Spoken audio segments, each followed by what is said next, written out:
What's up guys? Everyone's least favourite Plant vs Zombies YouTuber here, GNVS. And now I'm done with ranking every plant in every world from Plant vs Zombies 2. I thought I'd take a blast from the past and react to my first two Plant vs Zombies videos. There's not really much to say, but these came out like 2016, I think the first year of my channel. It's a bit of a curveball because I don't think I'd ever be doing any videos on any games at all, but there they are and they actually became pretty popular, especially my worst one. But let's take a look at the best one first, just because that came out first. Oh yeah, the clapperboard. I'm Ninja, and this is my vlogs one. Yes, I got a clapperboard here, just for theatrics and the effects and stuff. I have actually still got this clapperboard, but I never use it in my videos anymore. And top 10 plants in Plants vs Zombies 2, but they have to be attacking plants. That's much sheltier back then. Instant kills, such as that was big right then, okay. Plants that can kill zombies by pushing them or blowing them. Ha ha ha, blowing them. Ha ha ha ha ha. Sneaking a dirty joke in the video. The likes of Blover, Chard Guard and Spring Bean are disqualified. Not that last one would be on anyway, I hate the Spring Bean, it's shite. Plants that only attack when fed with plant food such as sunbeam. Alright, move on with the rules already. Hypnoshrooms, as they affect but not kill zombies. Just knock my head from the cable out then. Number 10 is a Snapdragon. Snapdragon would be nowhere near my top 10 nowadays. The plant would be pretty weak alone when not guarded by a walnut. However, when paired up with others, it's as superior as the music of Imagine Dragons. Haha, get it? Snapdragon, Imagine Dragon. I honestly just wrote that in randomly. I didn't even think about the fact that they both have dragon in the name. Also, that joke aged well considering how hated Imagine Dragons are these days. Standout part of the plant is its awesome plant food effect. When it totally F's those Zeds up. Number 9 oh, well, that was a bit cabbage quick. pulp. It's used My in list was almost short all back worlds for specific reasons. It's weaker than its straight counterpart on a few aspects, but if you're not a Master of Sun, you'll use this green badass often. Number 8 is a coconut cannon. It's introduced in those levels where you shoot down a swarm of seagulls. Yep, those are fun levels. You unlock it for when used right. It's magnificent. Magnificent. Number 7 is a primal potato mine. The original version is actually pretty bad. Yes, that is an instant kill, but it takes like 15 seconds to come out of the ground, so it has limited use. Wait, primal potato mine at number 7? That would definitely be high nowadays. And it takes like 5 seconds armor, and it now has a 9-tile range instead of 1, equivalent to a cherry bomb. At 10, -4 is the best premium plant. The jalapeno. It's not the best premium plant, it only is costs 100 after a recent update. I'm actually obtaining the Torchwood food gem, so please PopCap, do the same thing for this guy. Yep, about a year later they did, so yep, I have the jalapeno permanently now. And I have the Torchwood by the way, but actually yeah, I just said that there, so obviously I have the Torchwood. Considering you must basically complete parentheses to unlock its area effects counterpart, it may be better off just buying the jalapeno maybe. No, I mean not really, because parentheses is not that hard to complete, let's be honest. Although, to be fair, the reason why I found the next few worlds easier to complete is because I had the cherry bomb, so... It's best to get saving for Sun, as this guy costs 500 Sun. Its splash damage chilling effect sure makes the cost worth it. A lot more worth than Fifth Harmony claimed to be. Get it? Harmony! Ha! Ha! Ha! What? Anyway, it's obtaining what is the best time to use, and minecarts reduce the necessity to plant loads. You can just so that's a Windows Move Maker effect. No wonder why this is like the king of PVZ. Number 4 is the old classic. Yeah, Pichu Head of Wintermelon. Head of Wintermelon, despite the fact that plant is 5 times more powerful. Well, the wind. Told you this is a very Windows Movie Maker-esque video. Just look at that stupid spinning multicolour effect there. Wintermelon is 5 times as costly on the flip side, so there you go, you power-hungry yakkers. Yakkers? In terms of being cost-effective, it's not only a secret weapon, then you use the basic one a lot. And that's why it's ahead of all the other shooters, and it doesn't have gimmicks that are only occasionally useful. I'm looking at you, Splits P. Can I just run there and look at that stupid crown Photoshop? I should have just found an image where there's that I could actually add something on top. That's awful. Number 3 is a grape shot. Way more superior than the pomegranate. It's only held back by one thing though. It's a stupid bloody premium plant that costs like 6 flipping pounds. Great plant in pinata parties though. Great plant in pinata parties. Number 2, runner-up is the legend, that is a bonk choy. A new plant in PVZ2, this dude punches zombies ahead or behind like rapid fire. Should probably just get one on Nerf last and start doing that. Actually, I'll do it right now. It's like rapid fire arms. What the hell? Did I seriously just stall like 15 seconds just so I could mess around with a Nerf blaster? Also, back when I kept my Nerf blaster in a stupid green bucket. Add to that the awesome plant food, and punching power really is a bitch. I personally do this in like 85% of games I play because I feel I'd be crazy not to. Yeah, pretty much. Before I reveal the number one pick, here are the honourable mentions. Oh yeah, the stupid music that plays on the honourable mentions. I'm watching this on my computer right now. Like, the actual video files, rather than on YouTube. I think I've replaced the song on YouTube eventually with some of those generic, non-copyright ones. Also, it's far too loud. Oh! Okay, Escape Route is pretty surprising. I did not think I liked that plant that much back then, but I'd honestly consider it one of the best premium plants now. Number one is the Cherry Bomb. A stupid dramatic way I said Cherry Bomb. I already mentioned it a couple of times in this video. But as soon as you go through all those struggling parts here to unlock it, you'll find it's incredibly... This video came before the level upgrade system, by the way, so that's what I'm making it seem like Piracy is really hard. But yeah, I absolutely did find it hard back when I played it, because there are no boosts, no far future plants you could blow away the seagulls. And the sun cost is somewhat low for its impact from destruction. Not only did I just encourage EA to increase the sun cost of it? So it cannot be killed at all. It's recently been challenged by the plum potato mine and the grape shot, if you could be asked to buy that. But at least you can plant this one anywhere. Anyway, that's my list. Look out for worst plants in PvZ2, and possibly best plant foods, worst plant foods, and worst plants in PvZ1 Yep, all of those lists eventually came true. Not often I actually guarantee that. The series. Might also do worst costume in PvZ2. Oh, never did that one. No, you couldn't, but this has been the end of this video, and I don't care if you can keep up with it, so bye. Yep, okay, that's the best one, a bit cringy, but let's see if the worst one's any better. This is one of my most famously disliked videos. At one point I had more dislikes than likes, but I think there's more likes nowadays. I'm not sure how that happened, but yeah.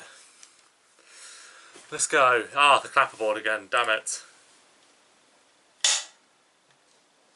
Right, Golden Ninja vlogged away and I'm pretty had to take down all those LDN wrestling Oh yeah, I remember this. I had a big rant at the beginning of the video, but when it got popular I decided to just cut that bit out. videos for like not being licensed to post those videos on social media and stuff because clapperboard, yeah, it's a bit dusty and stuff. Couldn't really be asked to clean it. And oh my god, my fingers hurt so much. I accidentally cut it today in a stupid move when I was fiddling around with the paperclip, just had something to do in a lesson. But yeah, anyway, once I've taken down both those LDN videos, it took me the whole weekend to edit those. But well, they're dead now. So, let's get back on top of the list. So this 45-second intro exists, so I'll just rant about cutting my finger when I'm having to take down a couple of videos.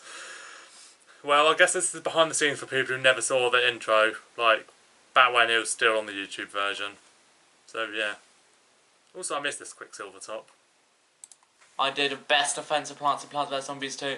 Well, these plants are so bad they might as well equate to weeds. Yes, and I'm doing the worst plants in the game. Also, Spikeweeds won, and that's a good plant, so that was a bit of a rubbish insult. But this time they don't have to be attacking plants, they can be any. Ha! Cut off the old clapperboard sound then. Oh shit, I'm no battery now. 2 hours later. Number 10 is a Grave Buster. While it can be extremely useful in HD, yeah, definitely wouldn't put a Grave Buster on here nowadays. It's under my many aspects. It's useless in the rest of the world. It's pretty slow. It can only take out one grave at a time, while it can eliminate a maximum of 8 at a time. With a cherry bomb or something like that. And for God's sake, it's an instant use plant that can be eaten. Until you level it up maybe enough, free of to course. plant, but you'll be better off free from this plant. Ha ha ha ha ha ha ha ha ha. Number 9 is a fat speed. I know it seems like a snapdragon or something like that, but this plant is actually pretty bad. Yeah, stand by that, to be honest. Which sounds good, but its damage output is fairly low, leaving it pretty vulnerable. Low quality images though. It has a severe attack reduction. Also, it can easily get booted to death by the punk zombie the Neon Mixtape Thor. So the fat beat is more like the easily beat. Very amusing. The Muse reference even in 2016. Didn't even know I was into them then, but okay. 8 is a puff shroom. Dun dun dun. Okay, so this is technically you can barely even defeat a normal zombie that will get it easily. That's how bad it is. Also, it has half the health of a normal plant. So if there's a grave in the way, this plant is Mushroom Toast. Mushroom Toast. Number 7, but no, nevertheless, number 7 is the sweet potato. It's extremely gimmicky and definitely, essentially, the worst offensive plant in the game. How did that meant to The be? course of the balls kicking, 300 sun in the game. Don't waste your gems, people. Well, they reduced that eventually. That's probably enough to keep off of this, but yeah, still not that good. Right. Next up is a Tangle Kelp. This is actually a pretty good yet underrated plant in the first game. It's extremely fun to use. But then came Big Wave Beach, you know, the cancer of the game. And Tangle Kettle took even more of a quality sort than Ellie Goulding's music in 2015. Yes, more music references in this video, but nevertheless, the plant now takes like 10 seconds to work, and it never takes out the zombie you want it to. I guess Pop Can. Yeah, that's why the Tangle Kettle's pretty much used in modern day, which is a surprisingly great plant. Well, I clicked it multiple times. But pretty good written 5, maybe breaking the chalk did help, but nonetheless, number 5 is the Lightning Reed. This was a pretty easy pick, one of the most possibly the controversial worst ones. offensive plant in the whole game. The damage is half of a pea shooter's, and unlike the Kernel Pole, it doesn't have a special shot either. It can attack in other lanes, yes, but its chain effect is even less damage, so that's pretty much used as well. It's only good for one thing, taking out chickens, that one and only thing. I mean, it can't even handle the Frostbite Cave counterparts of weasels.